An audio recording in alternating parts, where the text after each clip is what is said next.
କ'ଣ ଆପଣ ଝିଅ ପଟେଇବାକୁ ଚାହୁଁଛନ୍ତି? ସୁନ୍ଦରୀ ପଡ଼ିଶା ଘର ଭାଉଜଠାରୁ ନିଜର ମନ ମୁତାବକ କାମ ହାସଲ କରିବାକୁ ଚାହୁଁଛନ୍ତି, କିନ୍ତୁ ଯେତେ ଚେଷ୍ଟା କଲେ ମଧ୍ୟ ତାକୁ ନିଜର ମନ କଥା କହିପାରୁନାହାନ୍ତି। ଆଉ ଆପଣ ଚାହୁଁଛନ୍ତି କି ସେ ଝିଅ ନିଜେ ଆସି ଆପଣଙ୍କୁ ଭଲ ପାଉଛି ବୋଲି କହୁ, ପଡ଼ିଶା ଘର ଭାଉଜ ହାତ ଧରିକି ରୁମ୍କୁ ଡାକୁ, ଆପଣଙ୍କର ସବୁ ଇଚ୍ଛା ପୂରଣ କରୁ। ତେବେ ମୁଠାଏ ଚାଉଳ ଆଉ ସିନ୍ଦୁର ଏହି ଜାଗାରେ ପକେଇ ଦିଅନ୍ତୁ। ଗ୍ୟାରେଣ୍ଟି ଦେଉଛି, ଯେଉଁ ଝିଅ ପଟୁନଥିଲା ସେ ଝିଅ ପାଗଳି ପରି ଆପଣଙ୍କୁ ଭଲ ପାଇବ।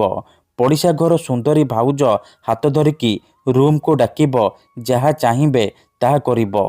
ଏହି ବଶୀକରଣ ପ୍ରଚଣ୍ଡ ମହାଶକ୍ତିଶାଳୀ ନାରୀ ମୋହିନୀ ବଶୀକରଣ। ଯିଏ ବି ଏହି ବଶୀକରଣ କରିଛି 100ରୁ 100% ସଫଳ ହେଇଛି। ନିଜ ପସନ୍ଦର ସେ ଝିଅକୁ ମୁହୂର୍ତ୍ତକ ଭିତରେ ପଟେଇ ପାରିଛି। ବିବାହିତା ନାରୀଠାରୁ ନିଜର ମନ ମୁତାବକ କାମ ହାସଲ କରିପାରିଛି। ତେଣୁ ଯଦି ଆପଣ ଝିଅ ପଛରେ ଗୋଡ଼େଇ ଗୋଡ଼େଇ ଥକିଗଲେଣି, ନିଜର ସବୁ ସମୟ ସାରି ସାରିଲେଣି, କିନ୍ତୁ ସେ ଝିଅ ଆପଣଙ୍କୁ ଭାव ଦେଉନି, ଆପଣଙ୍କୁ ଅଣଦେଖା କରୁଛି, ତେବେ ମୋ କଥା ମାନି ମୁଠାଏ ଅରୁଆ ଚାଉଳ ଆଉ ଅଳ୍ପ ଟିକେ ସିନ୍ଦୁର ଏହି ଜାଗାରେ ପକେଇ ଦିଅନ୍ତୁ। ଗ୍ୟାରେଣ୍ଟି ଦେଉଛି, ସେ ଝିଅ ଆପଣଙ୍କୁ ଦେଖିବା ମାତ୍ରେ ନିଜେ ଆସି ଆପଣଙ୍କ ସହିତ କଥା ହେବ, ଆପଣଙ୍କୁ ଭଲ ପାଉଛି ବୋଲି କହିବ। ଆପଣଙ୍କ ପ୍ରେମରେ ଏମିତି ଦିବାନୀ ହେଇଯିବ କି ଆପଣଙ୍କୁ ନ ଦେଖି ଗୋଟେ ମୁହୂର୍ତ୍ତ ବି ରହିପାରିବନି। ନମସ୍କାର ଫ୍ରେଣ୍ଡସ୍, ଓଡ଼ିଆ ଫଣ୍ଡା ଚ୍ୟାନେଲକୁ ଆପଣମାନଙ୍କୁ ସ୍ୱାଗତ। ଆଜିର ଏହି ଭିଡ଼ିଓଟିରେ ମୁଁ ଆପଣଙ୍କୁ ଶିଖେଇବି ଆପଣ କିପରି ବିନା କୌଣସି ମନ୍ତ୍ରତନ୍ତ୍ର କରି, ବିନା କୌଣସି ପଇସା ଖର୍ଚ୍ଚ କରି ଘରେ ବସି ବସି ଝିଅ ପଟେଇ ପାରିବେ।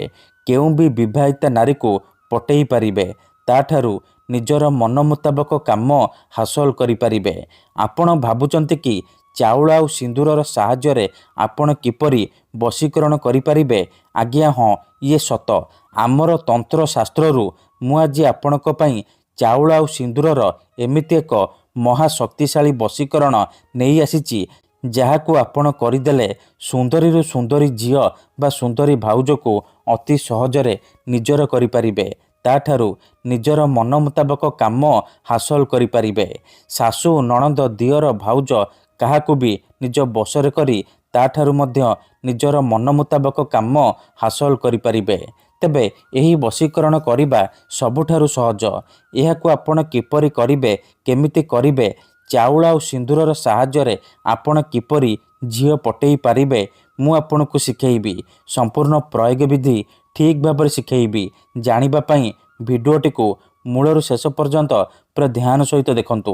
ଆଉ ଗୋଟିଏ କଥା ଜାଣି ରଖନ୍ତୁ, ଯେଉଁପରି ଆପଣ ଭଗବାନଙ୍କୁ ମାନୁଛନ୍ତି, ଭଗବାନଙ୍କ ଉପରେ ବିଶ୍ୱାସ ରଖିଛନ୍ତି, ନିଜର ସବୁ ଦୁଃଖ କଷ୍ଟ ଅସୁବିଧା ଭଗବାନଙ୍କୁ ଜଣାଉଛନ୍ତି, ଯଦି ସେ ଅସୁବିଧାର ସମାଧାନ ନ ହେଲା ତାର ମାନେ ନୁହେଁ କି ଭଗବାନ ନାହାନ୍ତି।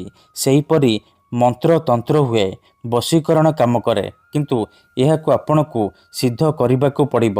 ପ୍ରୟୋଗ ବିଧିକୁ ଠିକ୍ ଭାବରେ କରିବାକୁ ପଡ଼ିବ।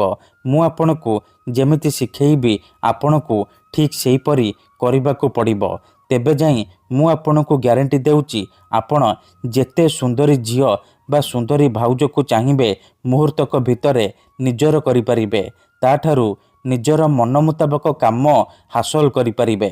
ତେବେ ଏହି ବିଧିଟି ଜାଣିବା ପୂର୍ବରୁ ଯଦି ଆପଣ ଆମ ଚ୍ୟାନେଲକୁ ପ୍ରଥମ ଥର ଆସିଛନ୍ତି, ତେବେ ଦୟାକରି ଚ୍ୟାନେଲକୁ ସବସ୍କ୍ରାଇବ୍ କରି ପାଖରେ ଥିବା ବେଲ୍ ଆଇକନ୍କୁ ମଧ୍ୟ ଦବାଇ ଦିଅନ୍ତୁ, ଯାହାଦ୍ୱାରା ଆମେ ଯେଉଁ ବି ଭିଡ଼ିଓ ଅପଲୋଡ଼ କରିବୁ ସର୍ବପ୍ରଥମେ ଆପଣ ଦେଖିପାରିବେ ଆଉ ତାହାର ଲାଭ ପାଇପାରିବେ। ମନେ ରଖନ୍ତୁ, ଏହି ବଶୀକରଣ ବିଧିକୁ ଆପଣ କେବଳ ମଙ୍ଗଳବାର କିମ୍ବା ଶନିବାର ଦିନ କରିବେ। ରାତିରେ ଶୋଇବା ପୂର୍ବରୁ କରିବେ। ବିଧିଟି କରିବା ପୂର୍ବରୁ ଭଲ ଭାବରେ ହାତ ଗୋଡ଼ ଧୋଇକି ଆପଣ ଏହି ବଶୀକରଣ ଆରମ୍ଭ କରିବେ। ପ୍ରଥମେ ଆପଣ କ'ଣ କରିବେ, ଅଳ୍ପ ଟିକେ ଅରୁଆ ଚାଉଳ ଆଣିବେ ଆଉ ଲାଲ ସିନ୍ଦୁର ଆଣିବେ। ତାପରେ ଦକ୍ଷିଣ ଦିଗକୁ ମୁହଁ କରିକି ବସି ପଡ଼ିବେ। ନାଲି ରଙ୍ଗର ଆସନ ପକେଇକି ଦକ୍ଷିଣ ଦିଗକୁ ମୁହଁ କରିକି ବସି ପଡ଼ିବେ। ତାପରେ ଯେଉଁ ଚାଉଳ ଆଉ ସିନ୍ଦୁର ଆଣିଛନ୍ତି ତାକୁ ଏକାଠି ମିଶେଇବେ। ମିଶେଇବା ସମୟରେ ଆପଣ ଗୋଟିଏ ମନ୍ତ୍ର 51 ଥର ପଢ଼ିବେ। ଧ୍ୟାନ ସହିତ ମନ୍ତ୍ରଟି ଶୁଣନ୍ତୁ। ଓମ୍ ନମ କାମଦେବାୟ ଆମୁକଂ ଆକର୍ଷଣ କରତି କରତି। ଚାଉଳ ଆଉ ସିନ୍ଦୁରକୁ ମିଶାଇବା ସମୟରେ ଆପଣ ମନ୍ତ୍ର ପଢ଼ୁଥିବେ। 51 ଥର ମନ୍ତ୍ର ପଢ଼ିବେ। ଆମୁକଂ ଜାଗାରେ ଆପଣ ସେଇ ଝିଅ ବା ନାରୀର ନାମ କହିବେ ଯାହାକୁ ଆପଣ ବଶରେ କରିବାକୁ ଚାହୁଁଛନ୍ତି। 51 ଥର ମନ୍ତ୍ର ପଢ଼ି ସାରିବା ପରେ ସେ ଯେଉଁ ଚାଉଳ ସିନ୍ଦୁର ମିଶାଇଛନ୍ତି ସେଥିରେ ଗୋଟିଏ ଥର ଫୁଙ୍କିଦେବେ। ତାପରେ ସେ ଚାଉଳ ଆଉ ସିନ୍ଦୁରକୁ ଖଣ୍ଡେ କାଗଜରେ ମୋଡ଼ିକି ନିଜର ଶୋଇବା ଖଟ ତଳେ ରଖିକି ଶୋଇପଡ଼ିବେ। ଯଦି ଆପଣ ଖଟରେ ଶୋଉନାହାନ୍ତି, ତଳେ ଶୋଉଛନ୍ତି, ତେବେ ଆପଣ ତାକୁ ନିଜ ମୁଣ୍ଡ ପାଖରେ ରଖିକି ଶୋଇପଡ଼ିବେ। ସକାଳୁ ଉଠିବା ମାତ୍ରେ ସେ ଚାଉଳ ସିନ୍ଦୁର ଯେଉଁ ମିଶାଇଛନ୍ତି ତାକୁ ନେଇକି ସେଇ ଝିଅ ବା ନାରୀର ଘର ସାମ୍ନାରେ ପକାଇଦେବେ ଯାହାକୁ ଆପଣ ପଟେଇବାକୁ ଚାହୁଁଛନ୍ତି। ଗ୍ୟାରେଣ୍ଟି ଦେଉଛି ସେହି ସମୟଠାରୁ ସିଏ ଆପଣଙ୍କ ଆଡ଼କୁ ଆକର୍ଷିତ ହେବାକୁ ଲାଗିବ। ରାତି ଦିନ ଆପଣଙ୍କ କଥା ଭାବିବ।